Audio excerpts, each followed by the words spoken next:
pessoal, tudo bem? Nós estamos aqui com mais um podcast Vozes da Inclusão. E hoje estamos aqui para mais um podcast, né? Estamos com o professor Vinícius. Olá, professor.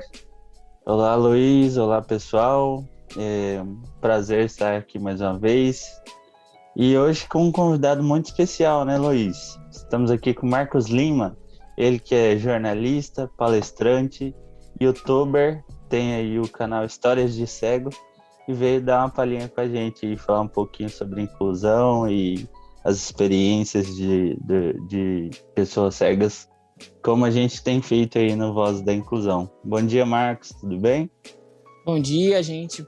Prazer enorme estar falando com vocês, pessoal de Mato Grosso, um lugar que eu já estive jogando futebol 2 vezes em Cuiabá, e tem lembranças muito boas de tomar banho de rio em Rondonópolis, jogar bola na praia de Rio, e tem a lembrança que é viajar de ônibus do Rio para Cuiabá, ida e volta 2 vezes, cara. Foi 2 vezes que eu fui em Cuiabá, foi de ônibus.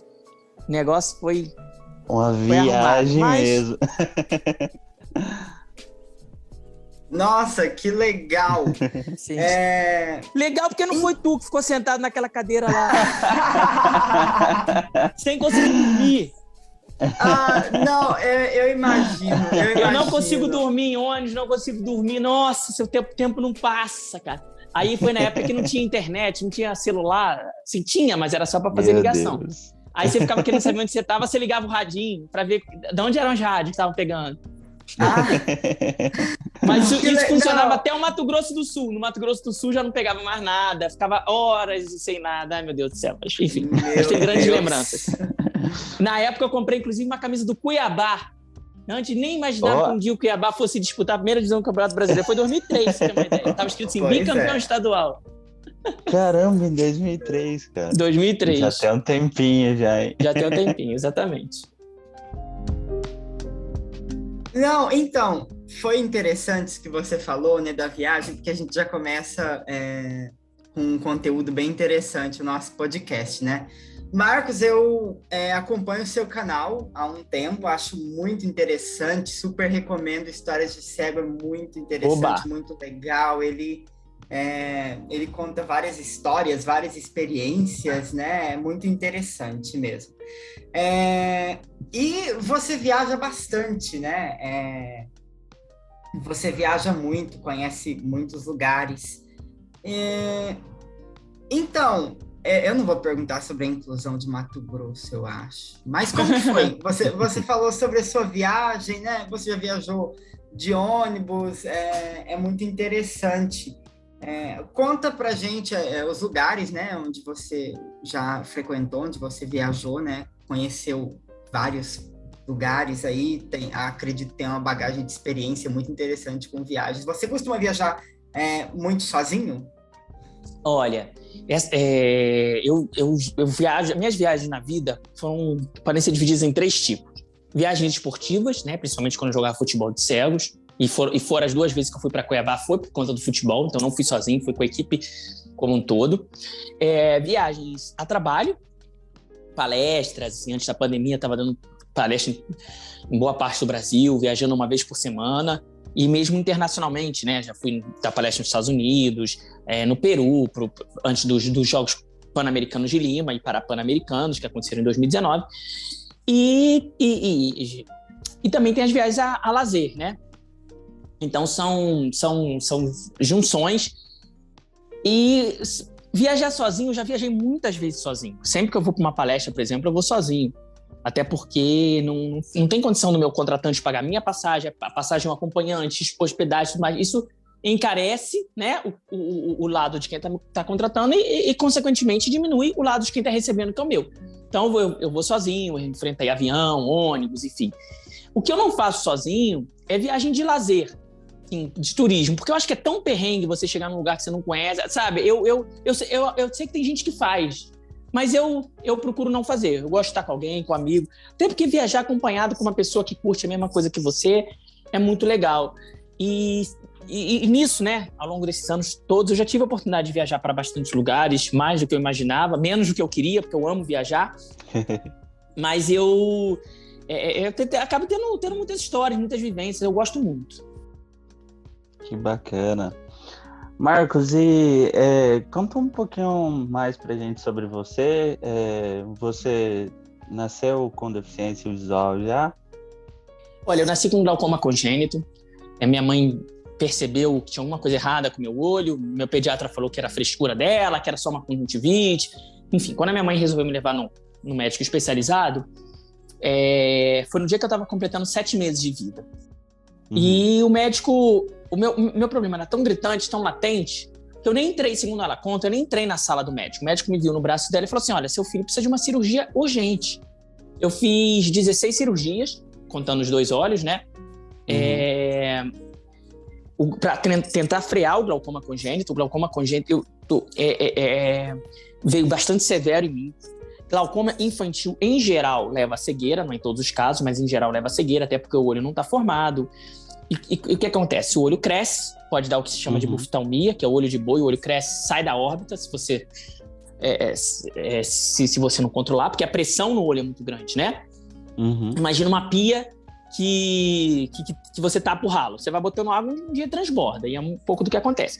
Então, minhas cirurgias foram para manter o pouco de visão que eu tinha, que eu fui perdendo, e também para controlar essa pressão no olho, para o meu olho não crescer mais do que deveria e tudo mais. Então, com 6 anos, eu perdi completamente. Eu enxergava um pouco na infância, era duro, não era fácil, porque uma das consequências do glaucoma é a fotofobia. Eu tinha muito problema em olhar para a luz do sol, em olhar para a luz mesmo uma luz artificial, a luz de um quarto, eu tinha que brincar no quarto escuro, fora todo o lance de colírio, todos os lances de cirurgia, de pós-cirurgia, que eu tinha que ficar no quarto com alguém segurando a minha mão para não tirar o curativo do olho.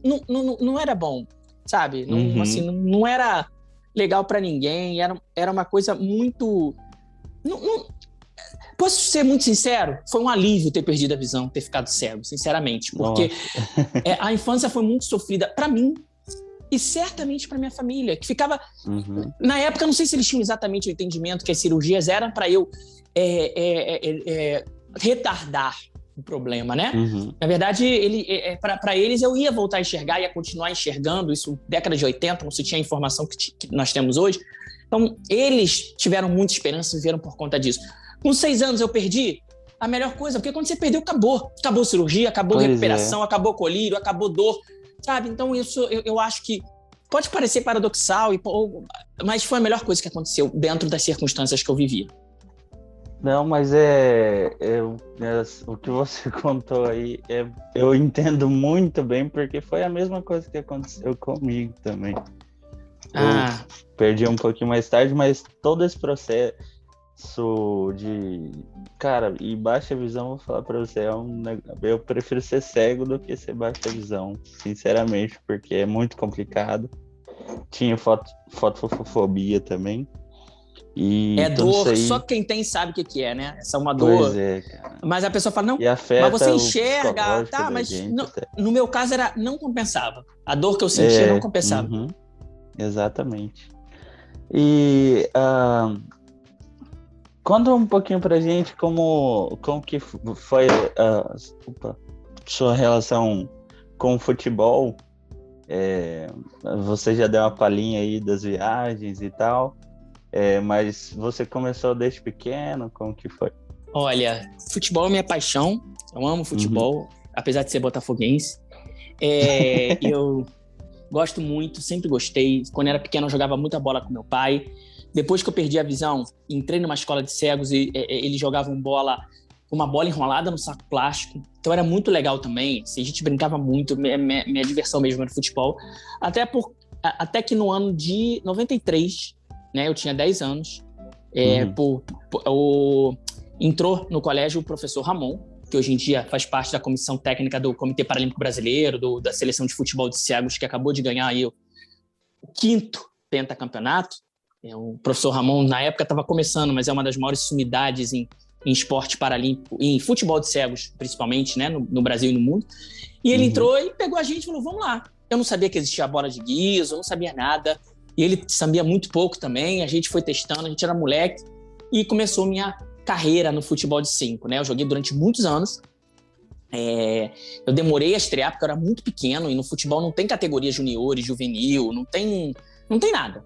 É todo mundo contra todo mundo. Então eu tinha que jogar com gente com o dobro da minha idade, 3 vezes o meu tamanho, 4 vezes o meu peso, enfim. E fui entrando aos poucos, eu era muito magrinho, muito franzino, né? E eu tinha um problema de um joanete no pé que eu herdei do meu pai, que foi muito pior do que me atrapalhou muito mais que esse cego.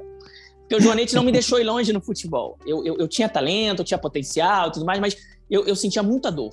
Assim, qualquer chute, ou alguém chutava o meu pé, o negócio inchava e tudo mais. Mas mesmo assim eu consegui, fui para a seleção brasileira, disputei minha primeira viagem internacional, disputei um torneio na Coreia do Sul. E eu tinha chances, algumas chances, não sei te dizer quanto, mas algumas chances eu tinha, de disputar os Jogos Paralímpicos de Atenas em 2004, que foi a primeira vez que o futebol de cegos fez parte do programa dos Jogos Paralímpicos. Só que no ano anterior aconteceu uma coisa que eu passei no vestibular da UFRJ e as aulas na minha faculdade eram no período da tarde, que eram junto com os treinamentos. Eu não pensei 2 vezes, fui para a faculdade, não parei de jogar futebol, mas desde então eu não pude mais exercer da forma séria, né? Eu jogava e gosto, amo jogar para mim é uma terapia jogar bola. Nossa Senhora, é aquele momento da vida, 1 hora, que a grande preocupação da sua vida é fazer um gol, cara, isso é maravilhoso. Nada mais importa, o preço da gasolina, nada. Tipo, é só fazer um gol, né? Então é muito bom, eu sempre gostei muito. Eu gostava mais dos treinos do que dos campeonatos. Porque campeonato é tudo muito sério, tudo mais. Nossa, eu gostava muito de jogar bola com meus amigos, continuei jogando, participando. Até que realmente a gente vira adulto, precisa ganhar dinheiro, cego paga a conta de luz, né? Eu sempre falo. As pessoas acham que a gente vive de vento, sei lá. Algumas pessoas, não, claro que não são todas. Mas aí eu comecei a trabalhar, aí realmente não deu mais para jogar, mas assim, futebol foi muito parte de quem eu sou. O esporte me ensinou muita coisa na vida. Que bacana. Luiz? Nossa, é muito interessante. Você realmente gosta muito de futebol. Isso, a gente aqui em Cuiabá, acho que a gente tem também uma seleção, um time. Na minha época tinha a AMC, Associação Mato Grossense. Isso. Acho que eles ainda continuam jogando. Eu não tenho mais contato, porque eu não disputo mais campeonato, não tem como, né? Agenda e tal. Enfim, antes até da pandemia e tudo mais, o último campeonato que eu disputei foi 2010. Depois eu acompanho de longe, saudoso, mas não sei mais quem são os jogadores. Na época, quando a gente disputou o primeiro campeonato aí, tinha transmissão até de uma TV local, não sei se afiliada à Bandeirante, não sei exatamente, transmitir os jogos. E aí a gente ganhou no último jogo, o pessoal aí da MC jogava pelo empate, e a gente tinha o Mauro era o grande craque aí da MC, e só que a gente ganhou o jogo de 1-0, a gente foi campeão. Acho que a gente estragou a festa aí de vocês, desculpa. Que isso? Mas tava tudo bem preparado assim pro pessoal da MC ser campeão, mas a gente foi super bem recebido, um campeonato muito organizado. Foi muito bacana, assim. Eu fiquei em hotel, cara. Foi a primeira vez que eu fiquei em hotel jogando futebol. A gente só ficava em alojamento ruim, sabe? Nossa, fiquei em hotel. Que bacana. Então, acho que eu tenho... assim, eu não sou da capital, Marcos. Eu tô 450 quilômetros de Cuiabá aqui. Moro em Pontes e Lacerda. Pontes e Lacerda. Ah, tá. É perto de quê? De qual cidade maior, assim? Fica mais perto de Cáceres. Ah, tá. Mais ou menos perto de Cáceres. Ou Vilhena também, perto de Rondônia. E aí, eu nunca joguei, assim, nunca tive contato com futebol de 5, que fala? Sim, futebol de 5. Ou futebol de cegos, né? E qual que é a diferença, assim, para as pessoas que não sabem entre o futebol normal, além de ser um pouco menos gente? Eu imagino que o campo deve ser diferente também, alguma coisa assim. Olha, eu acho que agora o pessoal conseguiu transmitir Globo transmitiu ao vivo 2 jogos do Brasil nos Jogos Paralímpicos. O pessoal, felizmente, teve um pouco mais de contato. Mas para quem não conhece, o futebol de 5 ou futebol de cego não se parece com o futebol de campo, né? O futebol que a gente vê aí, do Neymar, da seleção brasileira e tudo mais. É um futebol que tem muito mais relação com o futebol de quadra, né? Com o futebol de salão. É disputado numa quadra. São 5 jogadores, sendo 4 jogadores de linha. e um goleiro. Os jogadores de linha, eles têm que jogar com uma venda nos olhos e com um tampão oftalmológico embaixo da venda, porque tem gente... para cegos, mas tem cego que enxerga vulto, tem cego que tem percepção de luz e tudo mais. Então, se tornaria injusto, né? Eu, por exemplo, não enxergo absolutamente nada, mas tem gente que tem alguma percepção. E a outra diferença, claro, é que o goleiro enxerga. O goleiro não tem nenhum tipo de deficiência. A atuação dele no jogo é limitada, é uma área muito próxima ao gol, mas ele pode defender, ele pode fazer tudo ali dentro daquela área. E, claro, a bola faz barulho e os jogos são... Quem não conhece, recomendo botar na internet, futebol de cegos, imagens e tal. O Brasil tem a melhor seleção do mundo. Foram disputadas 5 edições de Jogos Paralímpicos, o Brasil ganhou todas as 5. Em 2004, 2008, 2012, 2016 e agora 2021, acabou de ser campeão sobre a Argentina. E, assim, é um esporte que quem não enxerga acha incrível os cegos jogarem. Porque, cara, você vai num estádio de futebol, cego é um xingamento no estádio de futebol. Né? A antítese do jogador de futebol é cego. O cara que perde um gol, o juiz que dá um pênalti errado, é cego, cego, cego, cego. Aí, de repente, o cara vem e joga futebol de cegos. Isso, pra usar uma gíria que tá na moda da molecada, isso buga a cabeça de todo mundo. Pô, como assim? Cego jogando bola. Mas é assim que a gente quebra preconceito, sabe? Porque o esporte, quando a pessoa com deficiência tá fazendo esporte, a pessoa sem deficiência, ela olha, ela não tem pena. Ela tem admiração, ela pode ter uma estranheza a princípio, mas ela não gera pena. Então, o esporte, seja o futebol de cegos, o goalball, o atletismo, a natação, seja qual for, para qualquer tipo de pessoa com deficiência, o esporte, ele apresenta a pessoa com deficiência de uma forma positiva para a sociedade. É como se fosse um cartão de visitas, Vinícius, Luiz, como se fosse assim, ó, aqui, ó, eu sou capaz, posso mais do que talvez vocês pensem. E é isso. Assim, esse é o papel do futebol de cego. Massa. E então, a gente, continuando ali naquele assunto de viagens, você foi o primeiro cego brasileiro a esquiar, é verdade? É verdade. Fui o primeiro cego brasileiro a esquiar na neve. Um projeto que surgiu meio sem querer, mas foi muito bacana. Eu sempre gostei de desafios e tinha um amigo meu que estava fazendo um mestrado na Europa, mestrado em esporte para cegos, em dar aula para esporte para cegos. A primeira parte do mestrado dele era na Bélgica e a segunda era na República Tcheca. E o nome dele é o Gabriel Maí. Não sei se ele vai estar escutando, mas assim, a participação dele nesse projeto foi fundamental. Eu já estava marcando com ele de ir de visita para passear, viajar, aproveitar que tinha alguém morando fora. Aí nisso, ele falou assim, vai ter um acampamento aqui nas montanhas para ensinar os professores a treinarem pessoas cegas esquiando.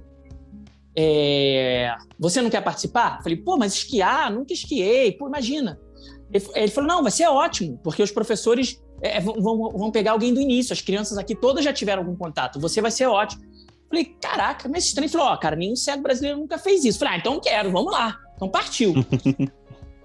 E aí, o meu objetivo era justamente quebrar esse tipo de preconceito, sabe? Tanto que eu apareci em vários canais e tal.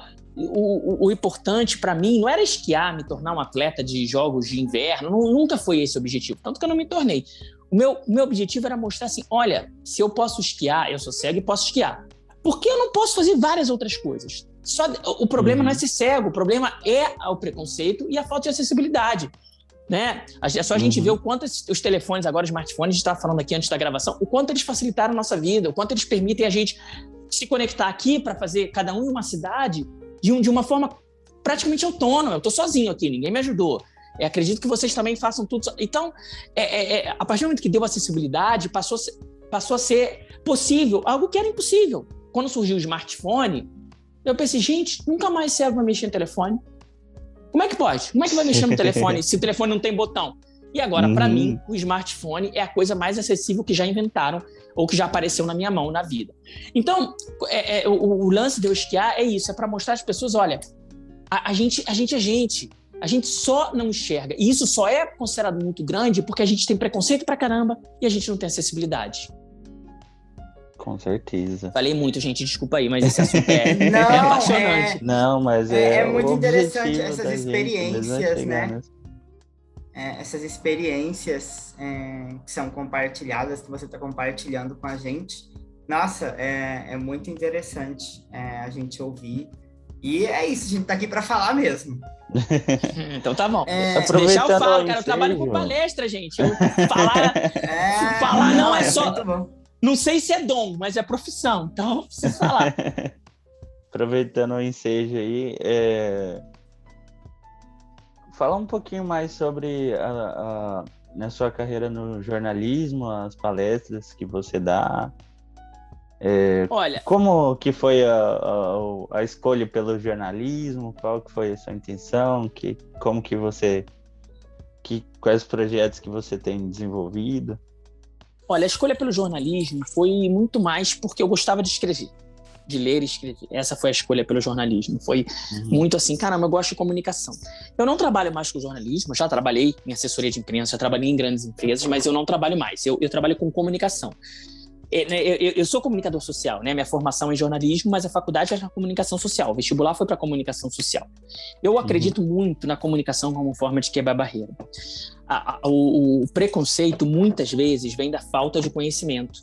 A pessoa acha que a gente não mexe no celular, por exemplo, porque ela não sabe que existe uma opção de acessibilidade no celular. Isso é conhecimento. A pessoa acha que a gente não pode fazer tal coisa porque ela não conhece uma pessoa certa. Então, eu, a partir das palestras, eu quero levar conhecimento às pessoas, sejam empresas, sejam escolas, sejam associações, enfim, já fiz, sei lá, centenas de palestras para muita gente. Só que por mais que algumas palestras tenham sido cheias, eu já fiz palestras, por exemplo, para 3.000 pessoas. No interior do Espírito Santo, uma vez eu fiz para 1.000 pessoas. É bastante gente, mas a maioria das palestras é para 50, 100 pessoas, 20 pessoas, né? O canal do YouTube me abriu uma possibilidade de falar com muito mais gente. Eu nunca imaginei que meu canal fosse se tornar grande, né, dentro do segmento. Eu estou o maior youtuber cego do Brasil. Tem 315 mil inscritos no canal. Nunca imaginei isso fosse acontecer. E mais de 12 milhões de visualizações. O que quer dizer que eu já fui visto no YouTube muito mais vezes do que somando todas as minhas palestras. Então, além de uma forma de promover o meu trabalho, porque me coloca quem é o Marcos na fila do pão, quero contratar um palestrante aqui para minha empresa, quem é o Marcos? Pô, o Marcos é atualmente o maior youtuber cego do Brasil. Pô, o Marcos tem um canal com 12 milhões de visualizações. Pô, então acho que eu vou chamar ele, acho que eu vou contratar ele para essa palestra. Então, além de ser uma vitrine para mim, porque o meu ganha-pão é palestra, né? O YouTube também permite falar com muito mais pessoas. Falar com pessoas sem deficiência, que era o meu objetivo primeiro, porque para mim, gente, eu não achava que vocês, pessoas com deficiência, iam achar interessante o que eu falo. Para mim, o que eu falo para vocês já era sabido, assim. Nunca imaginei ter uma audiência de pessoas cegas. E é muito legal quando vocês retornam, que vêm, que curtem, que gostam, porque o que eu conto lá são as minhas experiências, né? Eu não sou o dono da verdade. Por isso que eu convido todo mundo a participar, manda seus relatos, eu conto a história das pessoas lá, as pessoas que mandam história, porque eu sou uma voz.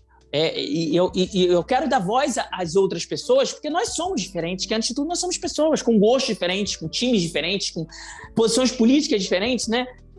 A cegueira não define a gente enquanto pessoa. Ela nos explica em vários aspectos por conta do que eu falo, da falta de acessibilidade e do preconceito. Maravilha.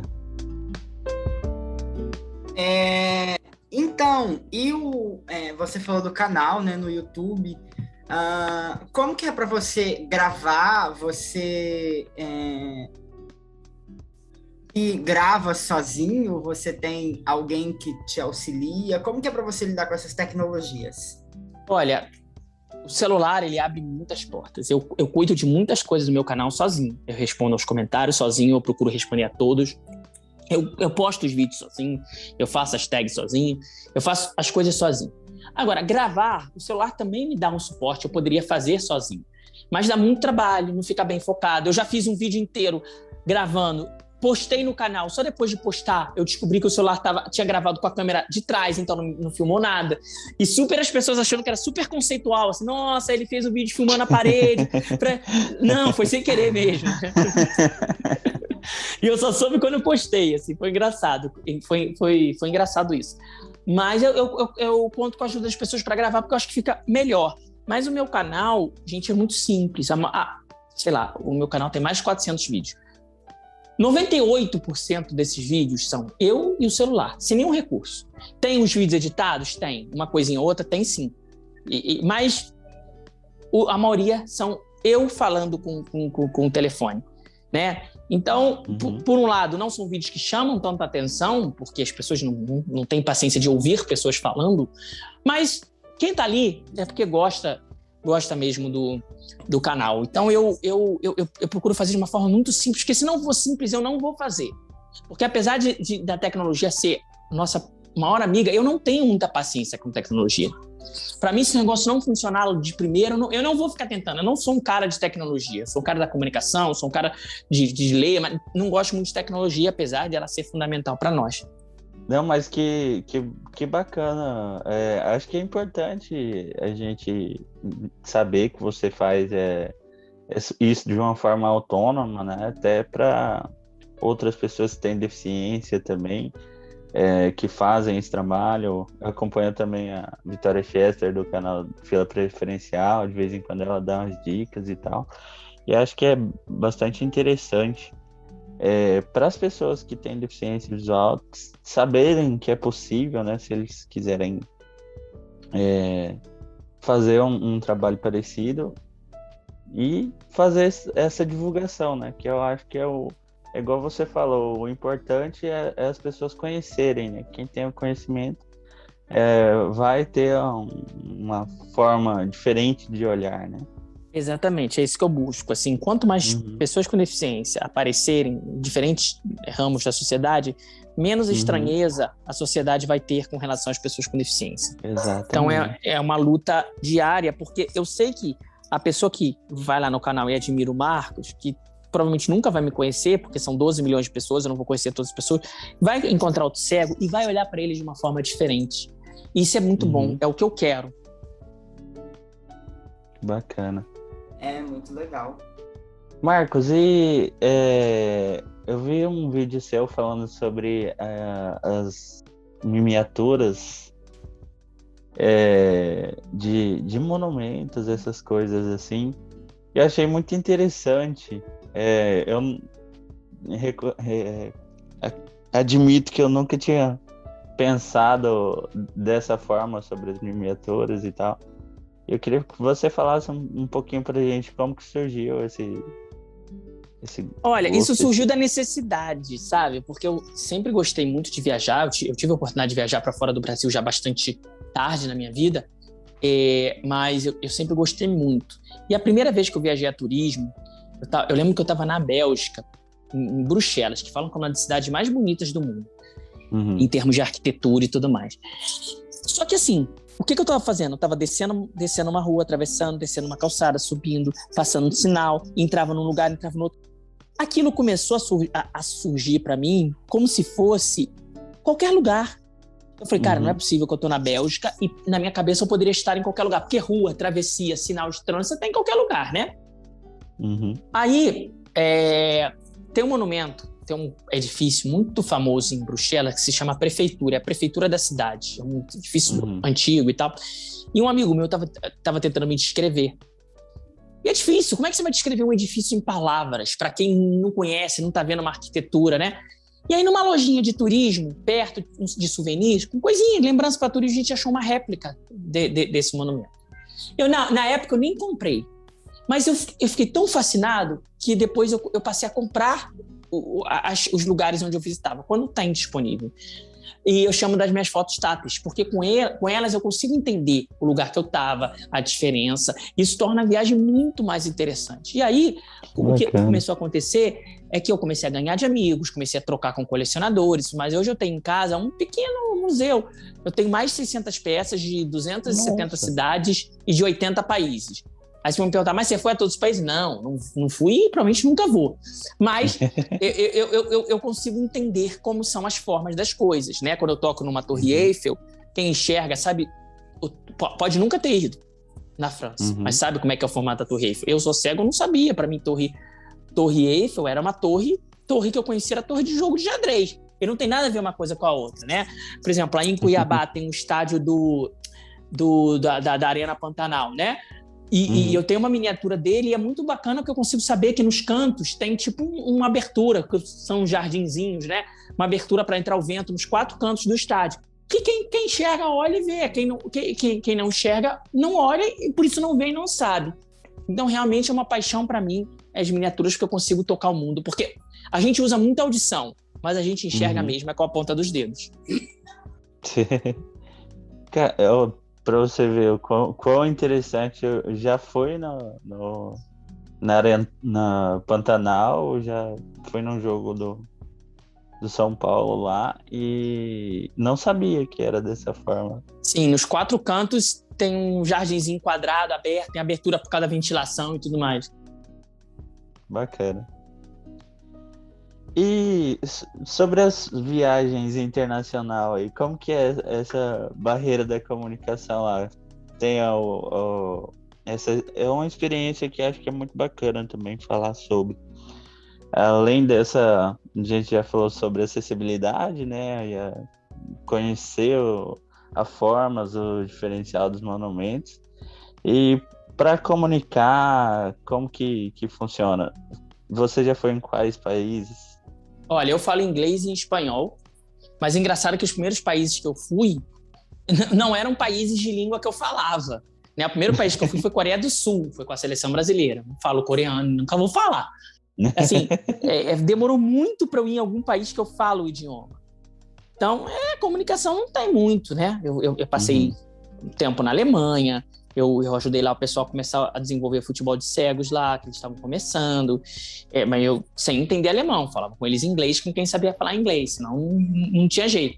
A barreira da comunicação acho que é para qualquer pessoa, né? Para mim, eu acho que eu tenho a necessidade de saber mais, porque como eu viajo sozinho, por exemplo, e tem conexão, preciso falar com as pessoas, com a pessoa do aeroporto, com a pessoa, com o comissário. Eu fico muito na dependência dessas pessoas, né? São viagens longuíssimas, 10, 12 horas no avião, e você tem que se comunicar com os outros, senão não tem jeito. Então, eu acabo que eu preciso desenvolver isso. Eu acho que línguas também vão ao encontro do que eu amo, que é conhecer pessoas, conhecer culturas, entender de gente, sabe? São coisas que eu gosto muito. E você já foi em quantos países? Eu já fui, acho que são 22 países. Nossa, que massa. E, assim, dessas experiências de viagens, qual teve algum país que você achou que aqui é mais tranquilo para quem tem deficiência e aquele outro país é um pouco mais hard, digamos assim? Eu acho o seguinte, é difícil você julgar, por exemplo, eu para entender os problemas de acessibilidade do Brasil e as vantagens do Brasil, eu preciso morar no Brasil, né? É muito difícil eu passar uma semana num lugar e saber exatamente como aquele povo se comporta em relação à pessoa com deficiência, ou como a cidade é acessível, não é. Eu acho que é difícil. Você vê iniciativas em alguns países, eu vi, por exemplo, na Bélgica, essa viagem que eu contei para vocês, tem 13 anos, eles tinham sinal sonoro em praticamente todas as ruas, eles tinham, dentro das estações de metrô, tinham placas em braille que você conseguia se orientar, piso tátil e tudo mais. Enfim, existe isso. Em compensação, eu não percebi muita solidariedade das pessoas, como tem no Brasil, principalmente na minha cidade, no Rio de Janeiro. Mas, assim, essas são conclusões de uma semana de viagem, sabe? Para eu tirar uma conclusão maior e fazer uma comparação, eu teria que morar em determinados países ou conversar com pessoas desse país. Por isso que é difícil falar assim, não, o Brasil é pior ou melhor. Nitidamente, o Brasil é pior em muitas coisas, né? As nossas calçadas são um lixo, as nossas travessias não têm sinal sonoro, os degraus da calçada, né? O meio-fio é muito alto e tudo mais. Tem lugares que é rebaixado no meio-fio, que você consegue saber, tem sinal sonoro e tal. Por outro lado, eu acho que os cegos brasileiros estão muito mais nas ruas, estão muito mais fazendo coisas do que em outros lugares, mas são percepções que não necessariamente são científicas, entendeu? Marcos, você já escutou um sinal sonoro no Brasil? Assim, quando foi a primeira vez? Como é que é? Deu uma falhadinha, perdoa. Você já ouviu o sinal sonoro no Brasil? Já. Quando que foi a primeira vez? Não, eu sempre ouvi sinal sonoro, porque até onde eu sei, o único que tem na minha cidade é em frente ao Instituto Benjamin Constant, que foi o colégio que eu estudei, colégio de cego. Então, sempre teve sinal sonoro lá, desde 30 anos atrás. Então, sinal sonoro fez parte da minha infância, da minha vida por causa disso, mas só vi na minha cidade, nesse lugar. Em outros lugares, eu já vi bastante. Então, eu falo isso porque eu confesso aqui para vocês que a primeira vez que eu escutei um sinal sonoro foi agora, 2 meses atrás. Gente, então. eu levei um susto. Não passei por essa experiência ainda. Nossa, mas foi um susto que eu pensei, uai, o que está acontecendo? O que estão falando aqui do meu lado? Quem que é? E foi aonde? Foi em frente ao Pantanal Shopping, eu acho. Tá, em Cuiabá mesmo. Foi em Cuiabá. Nossa, mas eu tomei um susto, assim, porque foi algo impressionante. Eu não parei para imaginar a acessibilidade daquilo. Eu só pensei... Sim, só se assustou. Sim, mas é normal. Mas é algo muito difícil, mas é algo que, quando existe, dá uma independência enorme pra gente. É o que eu falo. A gente atravessaria a rua, né? Como qualquer pessoa, independente de não ter visão. O que atrapalha é não ter a acessibilidade, que é o sinal sonoro, no caso. Pois é, muito interessante isso da acessibilidade.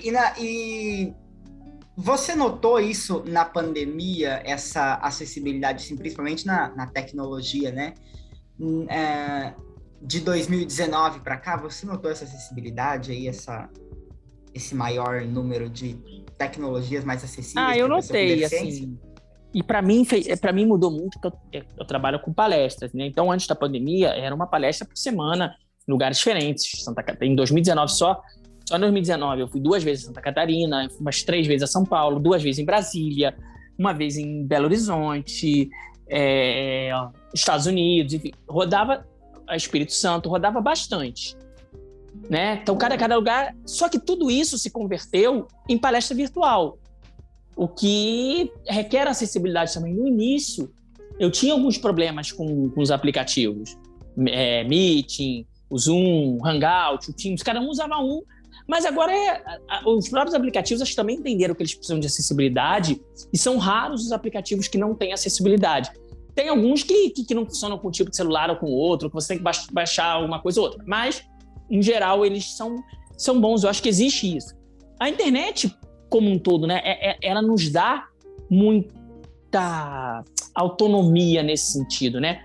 Claro, para mim, a acessibilidade nunca é uma conquista dada. Acessibilidade, hoje você pode ter, amanhã você pode não ter, né? Vem uma atualização e acaba com a acessibilidade. Nesse momento, eu não consigo responder nenhuma mensagem no Messenger do Facebook, porque teve alguma atualização que ele se tornou inacessível. Eu consigo ler as mensagens e não consigo responder. Eu acho que vão corrigir isso, mas ainda não corrigiram. E às vezes dá isso em aplicativo que você usa todos os dias para trabalhar. Então é uma luta constante.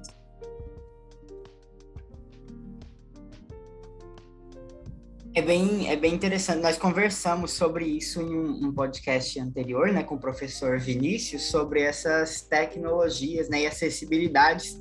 E eu vou fazer para você a mesma pergunta que eu fiz para ele, porque é algo polêmico, mas a gente precisa falar disso, sobre esse assunto, porque eu gosto de ouvir diferentes opiniões, né? Muito interessante a gente expor isso nos podcasts. Agora, né, nós estamos lidando com muitas tecnologias, né, agora a informática, o avanço aí das tecnologias acessíveis, né, e você utilizou muito Braille, assim, na infância? Você acha que agora ele ainda continua sendo importante na vida da pessoa com deficiência visual? Ou você acha que a tecnologia afastou um pouco isso? Fala pra gente a sua opinião. Olha, para mim, tecnologia e Braille nunca foram concorrentes. Para mim, tecnologia não atrapalha o Braille e o Braille não concorre com a tecnologia. Para mim, são ramos separados. O Braille é fundamental para a criança que está aprendendo a ler, a escrever, uma criança na escola, porque o Braille é a forma pela qual a gente tem contato direto com as letras. Todos os meus livros de 20 anos para cá, eu leio no computador e agora no celular. Eu não estou realmente lendo, né? o celular está lendo para mim. O Braille é a forma que você tem contato com a palavra, que você sabe que casa é com S e não com Z. E você sabe como se escreve uma palavra realmente. No computador você consegue soletrar. Claro que consegue, mas você, em geral, não vai fazer isso. Você vai ouvir. E existem muitos cegos com problema de ortografia porque não vem a palavra escrita, né? O Braille, para mim, ele é fundamental no aprendizado. O Braille, até o momento, é insubstituível. Eu não acho que uma criança tenha condições de aprender a ler e escrever só no computador. Ela pode aprender a ler e escrever, mas vai ficar um déficit ali. E por que eu falo que o Braille não é concorrente com a tecnologia? Porque o Braille nunca supriu a fonte de informação. Tem livros em Braille? Tem livros em Braille, só que são caros, são difíceis de fazer, são custosos de produzir e são muito difíceis de armazenar. Um livro em Braille é muito maior do que um livro que a gente chama em tinta, né? Se quisesse ter um livro tipo Senhor dos Anéis na minha casa, eu tinha que comprar uma prateleira inteira, de verdade. Isso é impossível, simplesmente não tem espaço. Então, a tecnologia nos deu informação que o Braille simplesmente não dava. Então, não é que a tecnologia tirou o espaço do Braille, a tecnologia ocupou um espaço que o Braille nunca ia ocupar, que é o nosso acesso a coisas que o Braille não dá conta, pela sua natureza, né?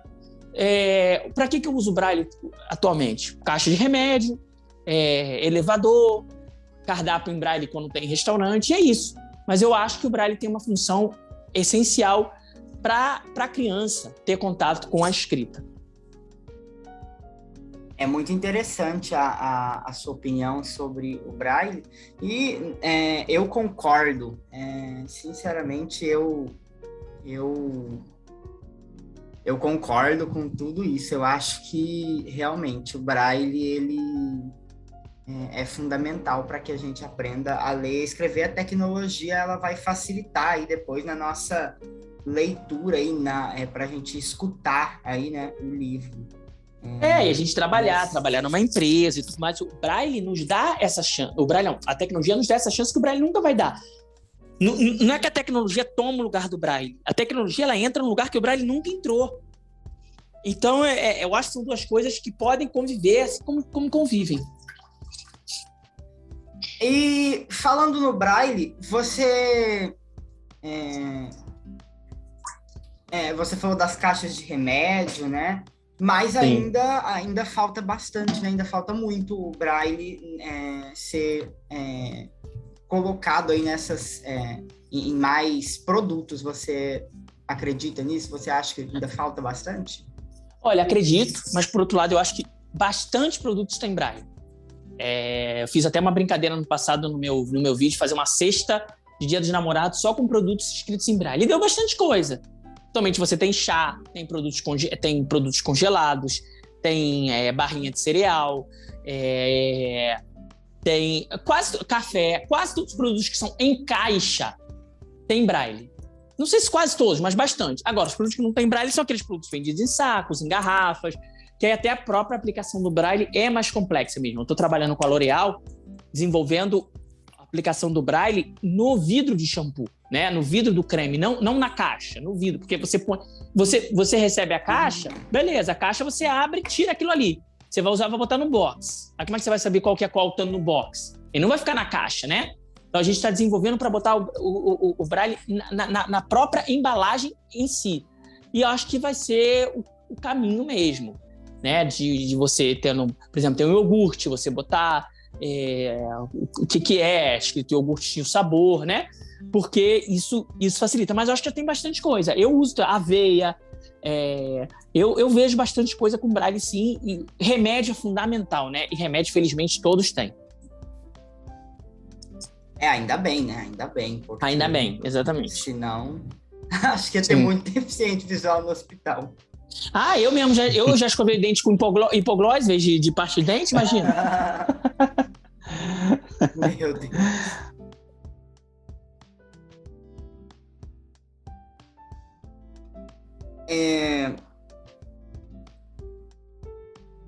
Então, nós falamos bastante de produtos em Braille, jogos também, agora também estão sendo, né? Os tabuleiros de xadrez agora também em Braille. Sim. Acho que dama também agora está vindo, né? Sim. Barato, e não só em Braille, é acessível, né? Realmente. Eu acho que o futuro e, assim, o presente, na verdade, é você considerar acessibilidade na formação dos seus produtos. Eu acho que isso está sendo levado cada vez mais em conta. Ainda não é do jeito que deveria ser, mas eu acho que é muito melhor do que poderia ter sido. Hein, Marcos? Você Diga. comentou que você fala inglês e espanhol. Qual foi assim, o processo de aprendizagem dessas línguas diferentes e tal? Olha, Como foi um foi? processo falando, assim. Eu nunca tive nada muito especial, assim. Aprendi inglês na escola e tal. Cheguei a fazer inglês em casa também, mas nada que me fizesse falar inglês. O que me fez falar inglês foi o dia que eu precisei falar inglês e que não tinha jeito.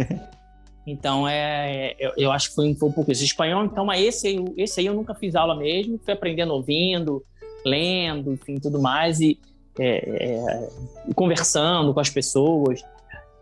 Não foram processos fáceis, né? Eu não sei se eu tenho muita facilidade para a língua, mas deu certo. Que bacana. É interessante isso também, porque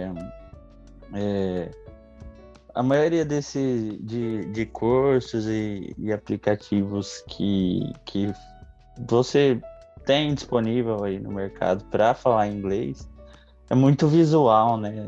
Sim. Então é bacana ter esse relato de alguém que aprendeu de uma forma um pouco mais autônoma, assim, acho que é importante também, né? Entendi. Eu não sei se eu recomendo meu processo de aprendizagem para todo mundo, né? Porque foi um processo de caramba, agora tem que me virar, tem que falar. Mas acho que foi um pouco assim. Mas é a verdade. Eu queria ter uma história milagrosa, uma mágica, mas não é. Foi realmente a necessidade, né? Sim, foi realmente a necessidade, exatamente.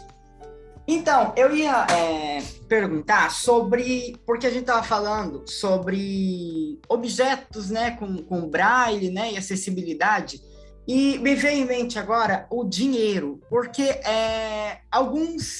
eu já ouvi muitos depoimentos de pessoas com deficiência visual, alguns reconhecem notas por tamanho, outros têm aplicativos. Como que você faz? Olha, dinheiro é uma questão que é complicada, né? Eu nunca tive essa habilidade de reconhecer notas.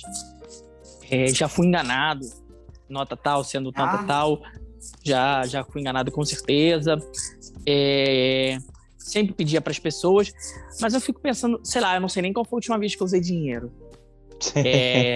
Eu acho que agora, se é de muito tempo para cá, é muito tecnologia mesmo, é cartão de crédito, você compra pelo aplicativo. Pelo menos na minha vida, eu não uso dinheiro, é muito raro eu usar dinheiro. Tem anos que eu não uso. Então, acho que um pouco disso diminuiu, né? E tem aplicativos que reconhecem nota, né? Você põe a nota na frente e ele lê qual é. Mas, de qualquer jeito, eu acho que deveria ter uma identificação no próprio dinheiro, porque imagina, você está na fila da padaria, você vai ficar pegando o celular para cada nota, você ficar vendo qual que é, sabe? Então, é complicado. É complicado. Deveria na própria nota ter essa identificação. Mas será que não ia dificultar? Porque é muito difícil pensar em uma identificação, né? Sim. Por exemplo, as notas de euro, elas têm tamanhos diferentes, não só na largura, como no comprimento. Então, você consegue identificar. Quer dizer, eu tenho as notas mais gordas. Quanto maior o valor, maior é a nota mesmo. Realmente foi bem pensado, então. Realmente... e a diferença é grande, assim, e é maior na largura também. Realmente é algo pensado, né? Ou se não foi pensado, surgiu sem querer. Com certeza foi pensado e bem pensado. Nossa, realmente é um avanço de acessibilidade que a gente espera ter. Sim. Bacana. Pessoal, acho que deu meia hora. Nós conversamos bastante, né? Voou, impressionante. Realmente, quando o conteúdo é bem interessante, a gente conversa muito. Professor, você quer falar algo para finalizar, Marcos? Não, agradecer a presença do Marcos, foi muito bacana o papo, várias experiências, várias histórias aí que motivam, e principalmente para quem não tem tanto contato com outras pessoas com deficiência, eu falo que sempre que é o intuito aqui do nosso podcast, alcançar a maior parte das pessoas possível. E agradecer ao Marcos mais uma vez, e muito bacana essa história, muito legal. E muito obrigado, e recomendar ao pessoal que assistam lá Histórias de Cego, um canal muito bacana, tem muitas histórias lá e bastante conteúdo muito interessante. E muito obrigado mais uma vez e valeu. Olha, eu tenho só uma propagandazinha a fazer, além disso que você falou, de curtir o canal e tudo mais. Eu tô com um projeto que se chama de Cego para Cego, que surgiu justamente da necessidade que as pessoas têm. Elas mandam perguntas, elas querem conversar, mandam um comentário, eu respondo todos os comentários do YouTube, eu leio quase todos os directs no Instagram, eu tento responder as pessoas, mas às vezes uma resposta no Instagram, uma resposta no YouTube não dá conta da complexidade de algo da pessoa, né? Então eu estou com um projeto chamado Cego para Cego, que eu estou atendendo de forma particular mesmo, virtual, pessoas ou que estão perdendo a visão, ou que são cegas, ou que têm familiares nessa condição, filho, pai, mãe, querem tirar dúvidas pontuais de tecnologia, ou saber sobre a vida, enfim, conversar sobre essas pessoas. Meu projeto chama de Cego para Cego, quem quiser participar, é um projeto totalmente gratuito. Para escrever, por favor, para historiasdecego@gmail.com, que a gente marca uma hora, vê o que é melhor, seja por telefone, por e-mail, WhatsApp, enfim, o que for melhor para todo mundo. E é uma forma de conversar com as pessoas que veem em mim algum tipo de referência e querem dividir sua vida, seus problemas, suas perspectivas. Então, convido todo mundo a participar. Que bacana. Realmente muito legal. Pessoal, eu agradeço então. Marcos, muito obrigado pela participação, foi um prazer tê-lo conosco. Realmente foi bem interessante o conteúdo, acho que vai esclarecer muitas dúvidas, né? E a gente vai levar informação, né? A gente espera levar informação para o máximo de pessoas possíveis para que a gente realmente vá quebrando essa falta de informação e um dia a gente chegue no objetivo, né, real da inclusão, que seja algo... Com certeza. Completamente normal, né? Ter uma deficiência. Com certeza. Então, agradeço a todos, curtam, comentem aí, compartilhem nosso podcast e assistam lá o Histórias de Cegos, vídeos são muito bacana, muito interessante. É isso, pessoal, muito obrigado e até a próxima.